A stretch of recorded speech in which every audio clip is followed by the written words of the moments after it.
Hello everyone. It's James again.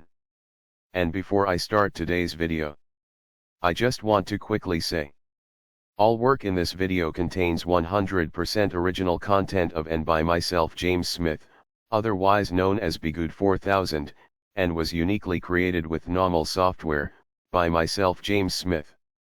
As I purchased commercial rights from NAWMAL to produce my unique and original video with this software.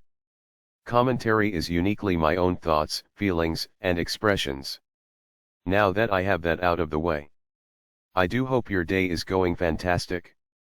And your journey to self-betterment is going better than fantastic. Today I wanted to talk about a video made from someone in the narcissistic abuse community recently. It was a video from ASSC Direct interviewing Sam Vaknin. And the title of this short video is called 4 Steps Change Yourself to Change the World. And though Sam is what we call a self-aware narcissist, he is giving many of the same answers we are talking about here. And they are answers a lot of people overlook. And a lot of people don't do. Simply because narcissists have put people in a frame of living without people knowing it. Much like being slow-cooked, metaphorically speaking. And not realizing it's happening until it's too late. You see, as the title of my video today states, narcissists love the way things are going.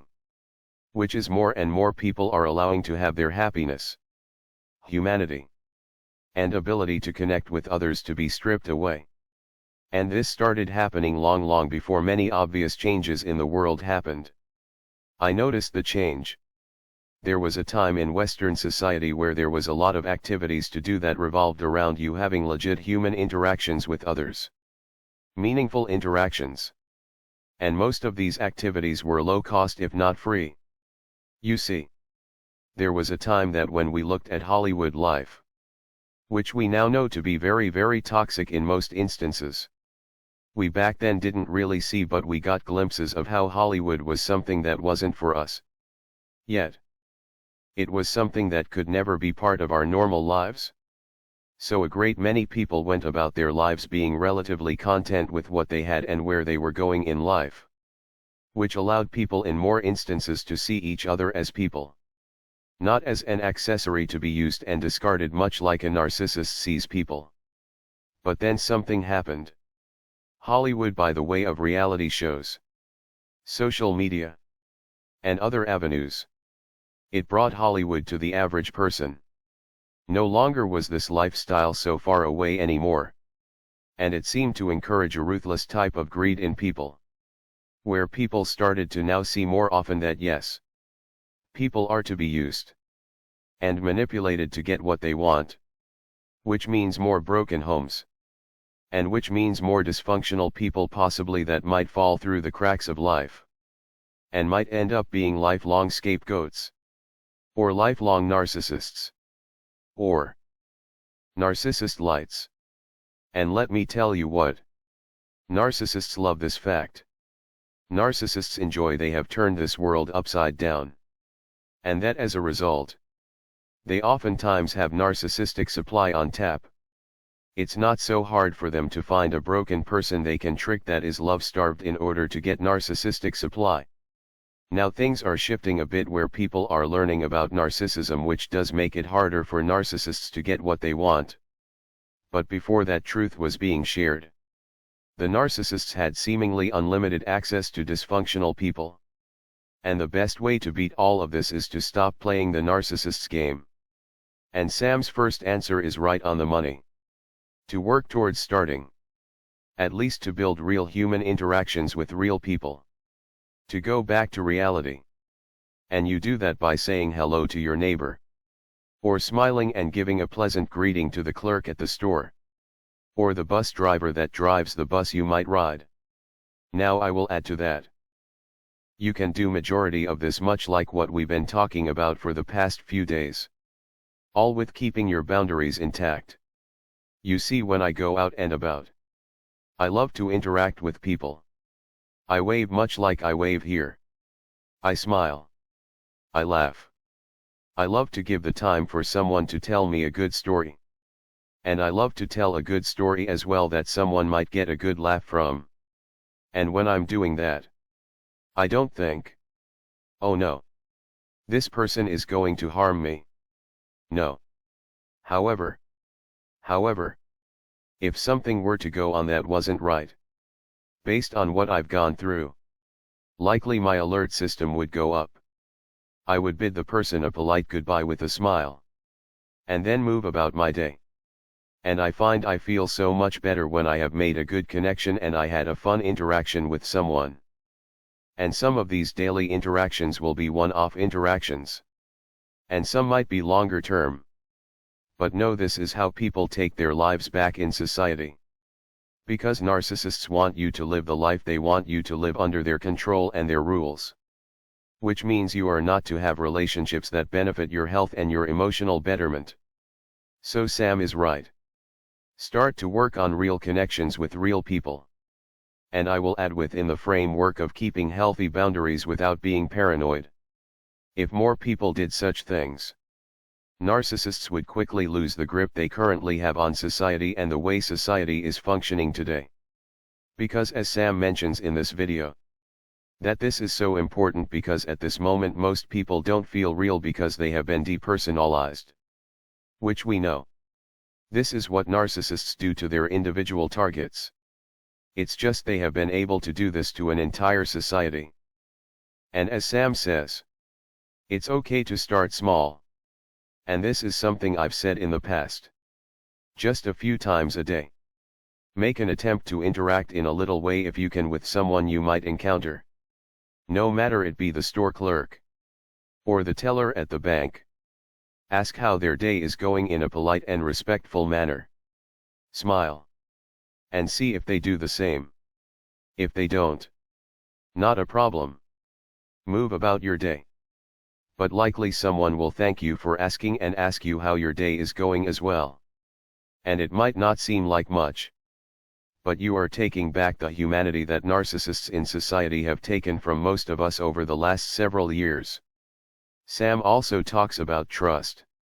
And he nails a few things that we've talked about here lately. Don't be paranoid. But distribute your trust judiciously. Trust some people with some things. And other people with other things. As it's likely you will never trust everyone 110% as we talked about yesterday. People are flawed and even the most kindest, nicest person can be tempted to do you wrong. And the way I look at it is happily keeping some things to yourself. So you can have better and more functional relationships with others. Healthier relationships with others. Relationships actually built on good-heartedness and even love in some instances. So don't be paranoid. Don't think every second of the day about how bad that person smiling at you might be. But smile back and be friendly with boundaries in the background that you can call upon at any time but they aren't in the forefront of your every interaction. Because if that were the case, it would take away from the joy of such an interaction. Which is what narcissists like. To make you scared to live. Scared to smile. And scared to love. Sam also mentions to avoid casualness and to take your life seriously. Now look at what is happening in society. Marriage and long-term relationships are down the tubes it seems. And casual hookup behavior and having a so-called friend today and tomorrow they are old news seems to be the norm. So avoid that type of behavior in your own life. To take your life seriously, as Sam says. Invest in yourself. And as I say, use these interactions to see where they take you. Maybe they take you nowhere but that interaction of just being kind to someone. But they might lead you further down another road of having a real friendship or long-term relationship that might be good for you and your life. God didn't make us to be alone. And He wants us to lean on Him to guide us in these daily interactions we have with others. Then Sam talks about what he calls nothingness. He states, ask yourself what ideas or thoughts are truly yours or if they are something or someone else's. This is where I've talked about before. Oftentimes, even if we were the scapegoat, we might have certain ways about us and our lives that we borrowed or adopted from our narcissist parent or parents. Or we might have learned in the world before we learned about narcissism and did the self-work. And as we know, the devil likes to play tricks on us and put thoughts in our heads that are not ours, in order to go against what would be the right things in our lives to do. And narcissists do the same thing. They plant ideas in us that get us to think and act in a way that serves them in getting narcissistic supply from us, not in a way that serves us having a better and happier life. Sam then makes reference to our behaviors as that being like layers from an onion. Much like what we've talked about here on this channel. You see, what we see from the narcissist and even ourselves has many layers to it. And you have to peel back and peel and peel and peel back these layers of the onion to start to understand where you got these thoughts and ideas from. And getting rid of these thoughts and ideas that aren't yours and that don't serve you in having a better life.